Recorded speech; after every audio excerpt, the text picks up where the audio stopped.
Ladies and gentlemen, when you hear things like more than 1,100 ex-Justice Department officials call for William Barr's resignation, MSN.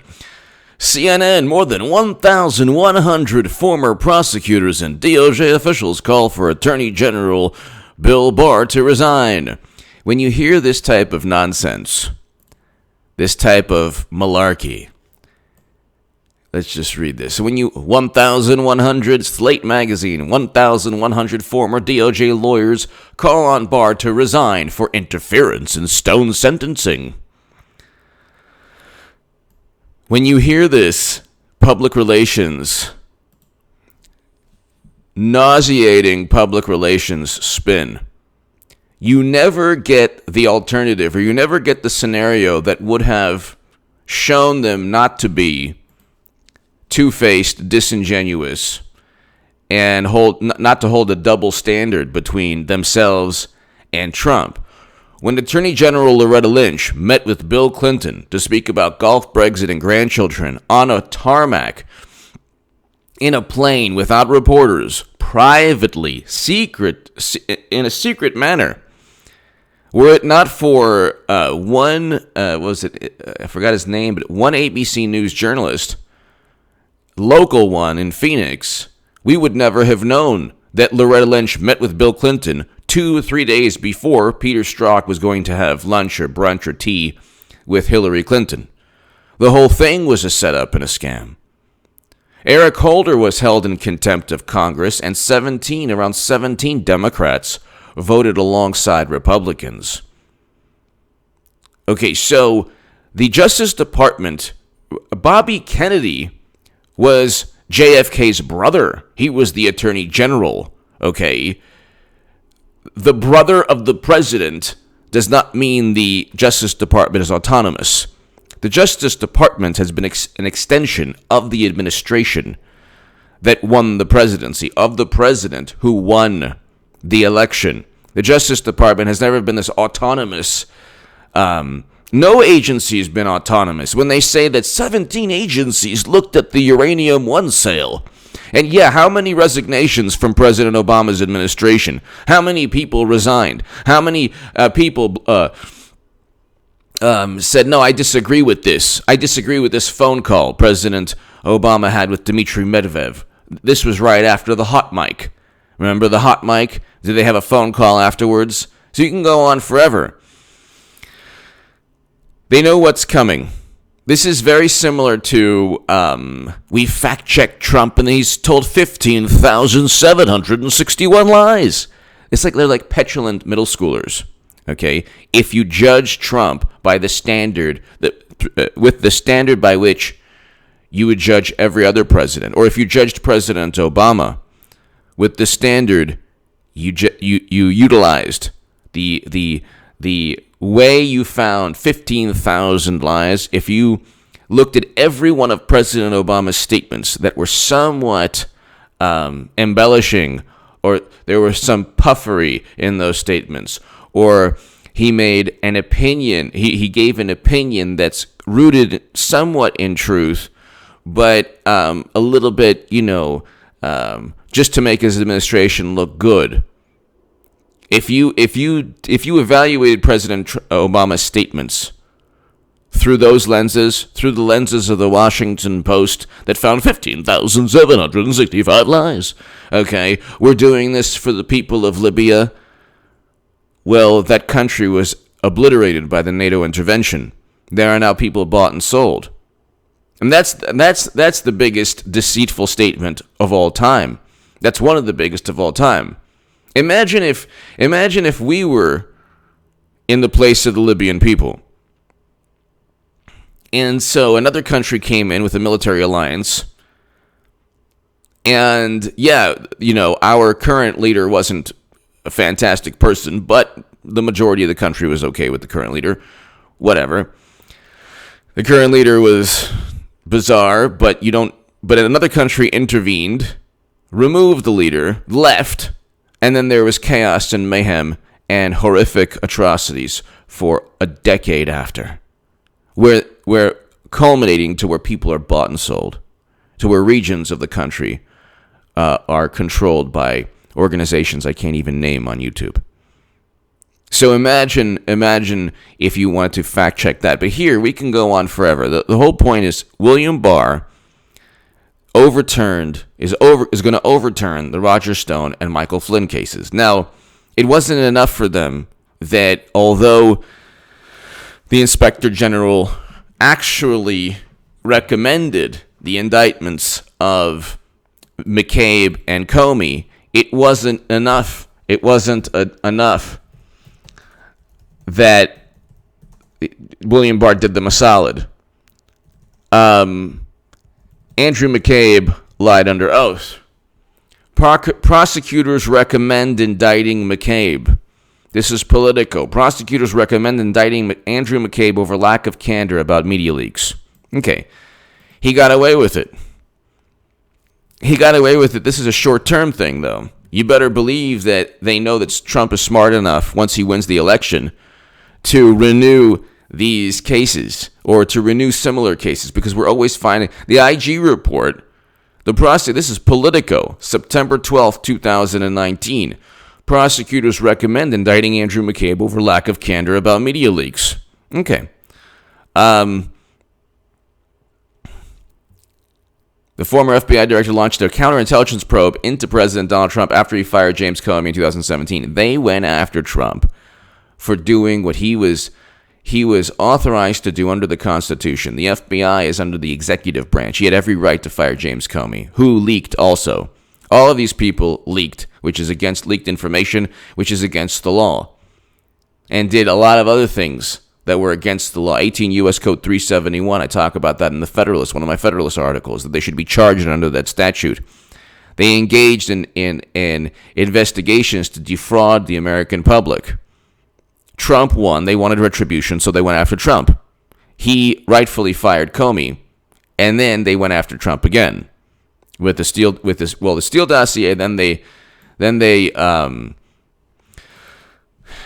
went after Sessions, which allowed them to get the special counsel, which brings us to William Barr.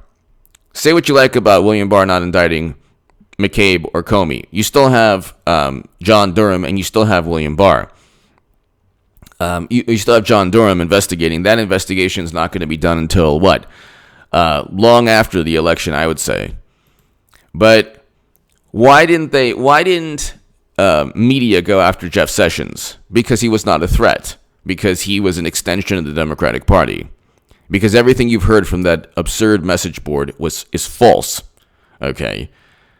Why did President Trump every day of his life try to insult and disparage and demean and mock and denigrate and insult Jeff Sessions? Trump has it out for Sessions, and you should too. Well, politically, I mean. Not physically, obviously, just politically. Okay? Trump has it out for Sessions. The media has it out for William Barr. There's a big difference. The media was defending Jeff Sessions. Because Sessions was a tool. McCabe went after him for allegedly speaking to Sergei Kislyak. So Sergei Kislyak, just speaking to the guy, took down both Sessions, and the basis of their indictment against Michael Flynn was that he spoke to Sergei Kislyak about sanctions. Well, again, Kislyak was almost certainly a part of everything. But anyway, the whole issue is they want William Barr to resign. They're being like childish and ridiculous and absurd. He's not going to resign, okay? Just like Attorney General Loretta Lynch didn't resign because she met with Bill Clinton to speak about golf breaks and grandchildren, and just like she didn't resign after Comey. Or after she allegedly told Comey to call it a matter and not a criminal probe, the Clinton email server debacle.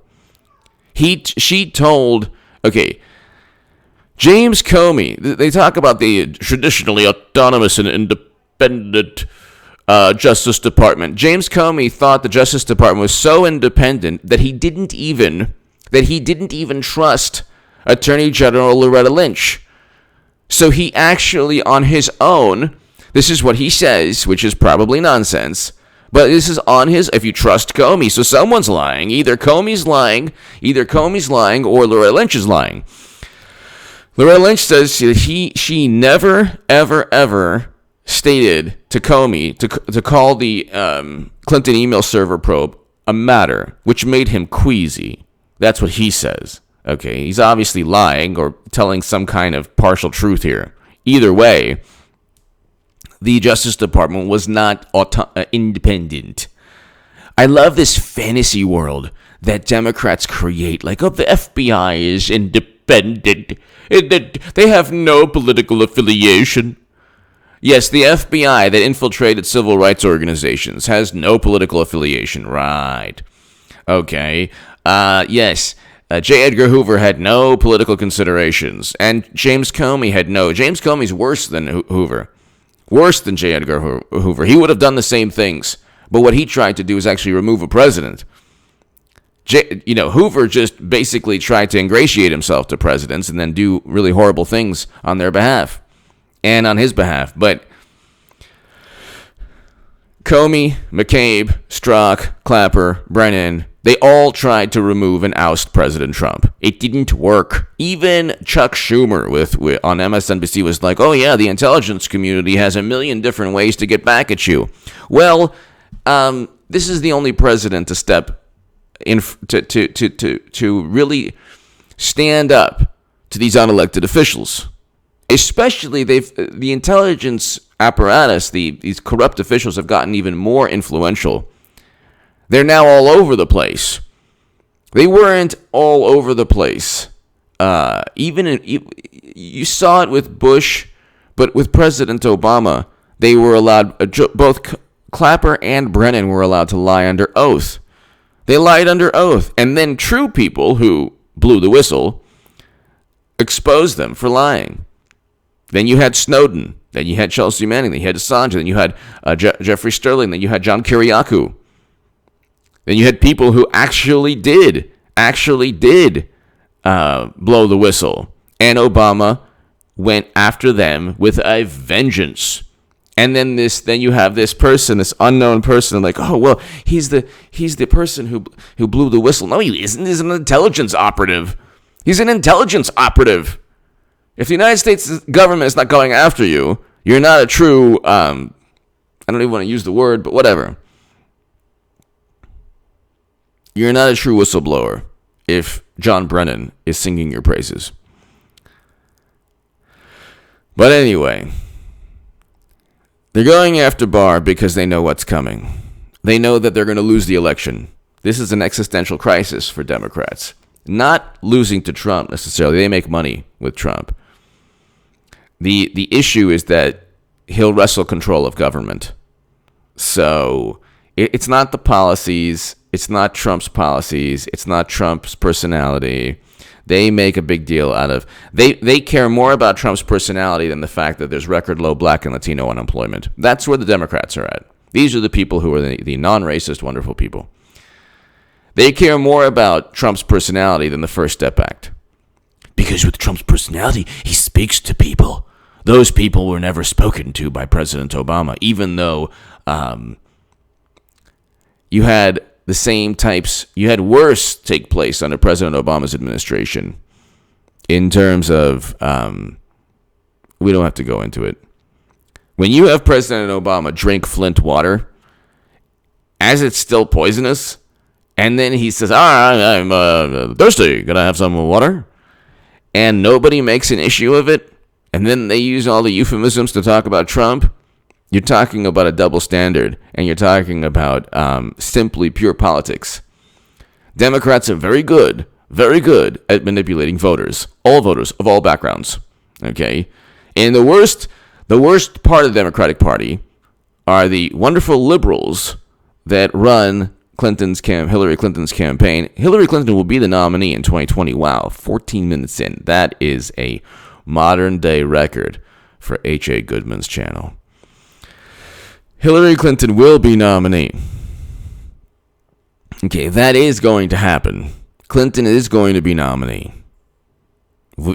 There's no way that Bloomberg is going to be president he knows he's not going to be president, and Drudge didn't accidentally get that information from a source. The way they work is they're not going to go tell Politico that, because then Politico will be like, are you running? Are you running? So they tell Drudge.